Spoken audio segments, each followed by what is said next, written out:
யூரோப்பில் முதல்ல வந்து இறங்குனது இந்த லண்டன் ஹீத்ரோ ஏர்போர்ட்டில் தான். ரொம்ப பெரிய ஏர்போர்ட், ரொம்ப ஜேன்னு கூட்டம், டெர்மினல்ஸே நிறையா இருந்தது. ஒரு டெர்மினல்லேருந்து இன்னொரு டெர்மினலுக்கே பஸ்ஸில் மெட்ரோவில் தான் போக வேண்டியதாக இருந்துச்சு.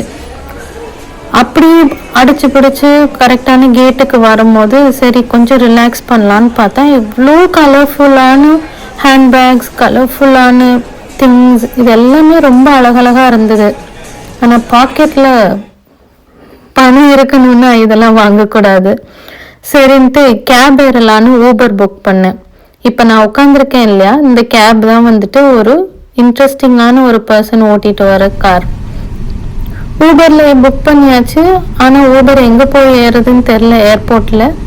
அப்படி ஒருத்தர்கிட்ட கேட்கும் போது அவரும் டிரைவர் தானே தெரியாமல் அவர் எனக்கு வழி காட்டுறாருன்னு நினச்சி அவர் பின்னாடியே போனேன். அவர் அழகாக அவர் கேபில் என் லக்கேஜ் எல்லாம் வச்சு ஏறிக்கோங்க, நானே போய் உங்களை விட்டுடுறேன், ஊபரை விட கம்மியாக நான் உங்களுக்கு வந்துட்டு நான் சார்ஜ் பண்ணுறேன்னு சொல்லி என்னை கேன்சல் பண்ண வச்சாரு. கேன்சல் பண்ண வச்சுட்டு என் லக்கேஜ்லாம் ஏற்றுனதுக்கு அப்புறம் தான் அவருக்கே தெரிஞ்சது நான் போக வேண்டிய இடம் ரொம்ப தூரம்னு. அதுக்கப்புறம் இல்லை எனக்கு ரொம்ப தூரம், நான் அதனால வந்துட்டு நான் ப்ரேயர்லாம் பண்ணணும், ஃபாஸ்டிங் இருக்கேன், அதனால நான் வந்து லக்கேஜை இறக்கி வச்சிடறேன், உங்களுக்கு வேற டிரைவர் பார்த்து தரேன்னு சொன்னார். சரிங்க லக்கேஜெல்லாம் இறக்கி ஐயோ புக் பண்ணதுலேயே போயிருக்கலாமேன்னு தோணிட்டு இருந்தது. அவருக்கு மனசு கேட்கல. திருப்பியும் என் லக்கேஜை திருப்பி தூக்கி வச்சு நானே கூட்டிட்டு போய் விடுறேன்னு சொன்னாரு. அடுத்த 2வது நிமிஷமே அன்னியன் மாதிரி இல்லை நான் இறக்கி வைக்கிறேன் ரொம்ப தூரம்னாரு. ஒரு வழியா அவருக்கு இன்னொரு பேசஞ்சரும் அதே தூரத்துக்கு கிடைச்சாங்க.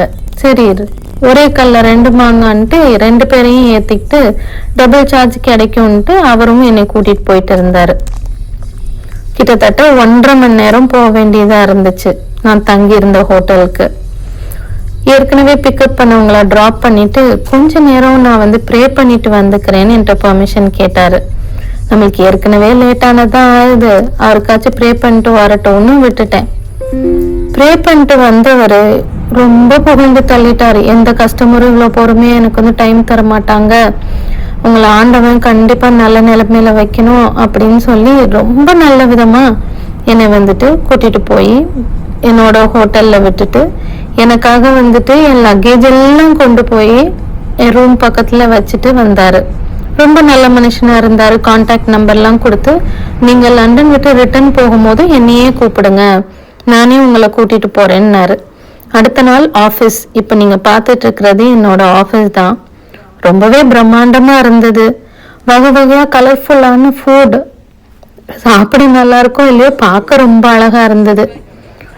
ஒரு வாரம் அங்க ஸ்பெண்ட் பண்ணிட்டு ஒரு இன்ட்ரெஸ்டிங்கான டின்னர் கதை இருந்தது, அதை நான் இன்னொரு நாள் சொல்றேன். இதுக்கப்புறம் ஃப்ளைட் பிடிச்சி போகலான்னு ஒரு வாரம் பிஸ்னஸ் மீட்டிங் எல்லாம் முடிச்ச பிறகு திருப்பியும் ரிட்டன். எவ்வளோ அழகழகான வீடுங்க பாருங்க, ஃபேரிடெயில் கேசல்ஸ் மாதிரியே இருந்தது. மறக்காம அதே டிரைவரை புக் பண்ணிட்டு ரிட்டர்ன் வந்துட்டேன்.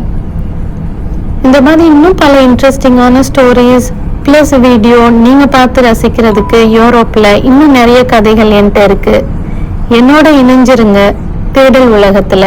மறக்காம சப்ஸ்கிரைப் பண்ணுங்க. இன்னும் நிறைய விஷயங்கள் நான் உங்ககிட்ட பகிர்ந்துக்கிறேன்.